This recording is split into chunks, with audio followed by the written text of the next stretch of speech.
Well, hello there, and welcome to a brief tour of your of your client sheet. So every client that is an Empower member gets access to a tracking sheet. As with every resource that I put together or every resource that I share with you, it's up to you whether or not you choose to use it. There's absolutely no obligation. It's just there if it's something that you might find helpful. So we start with a cover sheet in tab number 1, and I will add in your name, and I would like you to add in your in case of emergency number, and you can put in any goals and notes, because it's a nice way of just being able to say, right, this is what I want to achieve through being a member. On the next tab, we have your tracking area. Now, this is incredibly useful for some people, but not incredibly useful for everyone. And as I said, this is to use if you want it, but it's not to be used as a stick to beat yourself with if you don't want to engage with it.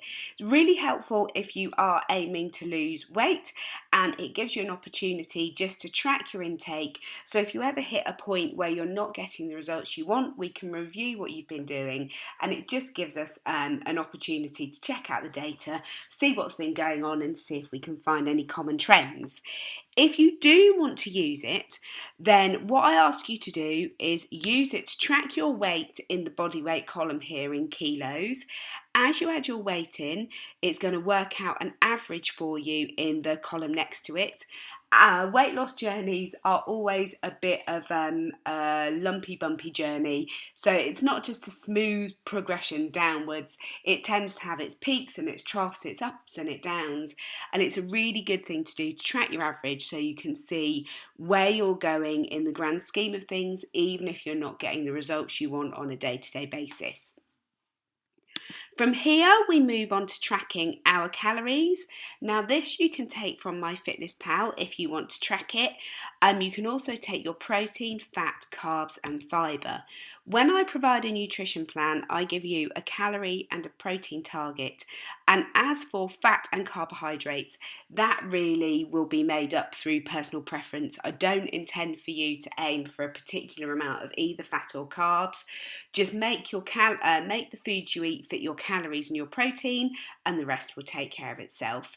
We track fibre whilst again not having a target for it, purely because without wanting to be too gross, waiting for food to exit your system can have a big impact on your scale weight. And if you're not eating a massive amount of fibre, that can impact on how quickly food exits your system. So it's just a good metric to have to see how things are going. As I said, all of those things, the calories, protein, fat, carbs, and fibre, can all be taken from MyFitnessPal if you choose to track them in this sheet. And as I said, don't worry if you choose not to. The next 3 columns are about self-rated compliance, and we look at diet, sleep, and activity. And what I want you to think of is a scale from 1 to 10, where 1 being really, really poor and 10 being really, really good, how you think you're getting on with your diet, sleep, and activity levels. So with your diet, if you are tracking really well, you're tracking everything and you're hitting your protein and calorie targets, then you would give yourself a 10. Now with sleep, I don't prescribe an amount of sleep to have, because we're all grown-ups and generally we all know that we should be getting more sleep than we are. However, we do know whether we've had a good amount of sleep for us and our personal needs. So if you've had a really, really good amount of sleep, give yourself a 10. If you've had a really poor amount of sleep by your standards, give yourself a 1. And the reason we track this is sleep and tiredness can have a massive impact on our ability to stick to a diet.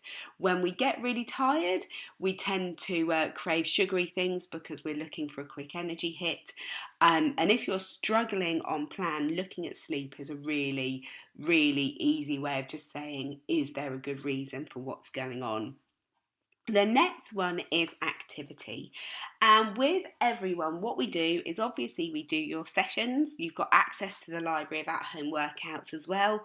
And I also ask people to increase the amount of daily steps they're doing. So if you're doing 10,000, that's amazing. Maybe what we need to do is look at increasing that to 11,000 or maybe 12,000. If you're doing 3 or 4,000 a day and 10,000 feels like a massive ask, totally understand. So what we would look at is just get you to build on your step amount week by week, purely because the more steps we're doing and the more active we are and the more we're moving around throughout the day, the more calories we'll burn. And in terms of fat loss, it's those calories that you burn throughout the day that have a massive impact on your journey. So that's why we track our activity. The next two columns are self-rated again, but they're around hunger and energy. So if you are absolutely ravenous and lethargic, you would give yourself a 1 in both of those. If you're feeling full and nicely satiated, and if you're feeling nice and energetic, you would give yourself a 10.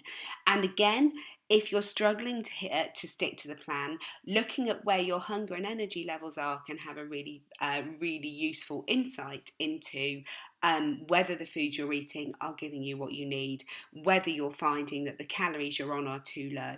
And basically, when you hit a point where things aren't working, all this data can help us track what's going on, can help us identify trends and make tweaks as and when we need to. In the top of the sheet, we've got your start weight. You can put your goal weight in there if you want to use it. I will add in your estimated TDEE, which is your total daily energy expenditure. This is the estimate that you'll be provided in your nutrition plan. And I will also add in the cut options that I have given you in your nutrition plan. You can then add in your chosen cut if you choose to use the tracking sheet. Moving on, we have an area for measurements. So I provided an example of how to measure yourself and the measuring points. And then I have given you a little table that you can use to track your measurements. And that will give you a good idea of what's going on with your body shape. And you can use that in conjunction with your scale weight. I have some movement standards in here, and this is all about how confidently you're moving, how strong you are, and tracking some of your physical journey. And as you move through this, I will complete it to say this is where you've got to. I don't complete them on a week by week basis. It tends to be as and when someone's achieved something. But my aim is to complete this just to show the physical progress you're making, as well as the progress with your weight loss, if that's what you're choosing to aim for. The final tab we have is a Your Resources tab. Now, this tab will include links to some Empower member resources. You'll find a link to your personal nutrition plan in here. You'll have been sent a copy of it as well, but if you ever lose it, you've got it in here. You will see a link to the at-home workout library, a link to the recipe packs, and a link to all the other resources. So in that folder, I've got information around snack infographics, a whole host of information about science behind the plan, videos showing how to use MyFitnessPal, videos how to use the sheet. So the irony being, I suppose, that you're in the sheet to then find the video for the sheet, but it's stored there as well. There's also a series of nutrition talks that I've given to my members, and so you can access those if that's something you're interested in. I hope this all makes sense. If you have any questions at all, just drop me a message. Otherwise, I will see you soon.